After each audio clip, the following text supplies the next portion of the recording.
The Song of Solomon, chapter 3, verse 8. But I'll begin in verse 7 because it carries on. Behold his bed, which is Solomon's, 80 valiant men are about it, of the valiant of Israel. And then verse 8, they all hold swords, being expert in war. Every man hath his sword upon his thigh, because of fear in the night. These men are girded with swords. The discussions in the yeshivot, that's where Jews learn the Torah, is known as Milchama HaTorah, the war of the Torah.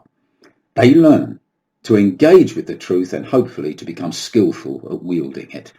The sword of the Spirit is the word of God, Ephesians 6:17.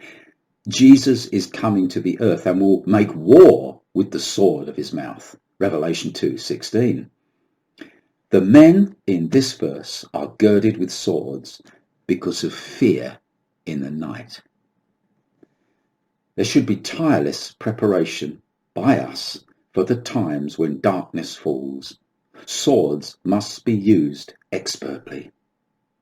A modern army trains troops to dismantle and reassemble their weapons in the pitch dark. The skill could save their lives later on. In darkness, confusion reigns, and a darkness is closing in on the world. World leaders, including many in the church, are confused. As the prophet said, even unbelievers are beginning to realize that society has lost its compass and is staggering about in the darkness. The contention of the world is not with us personally, but with the Word of God, and we need to keep the focus there.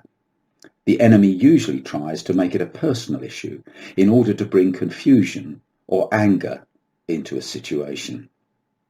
Do you remember the Samaritan woman who tried to divert Jesus in a similar way? John 4:20. She said this. She said, our fathers worshipped in this mountain, and you say that in Jerusalem is the place where men ought to worship.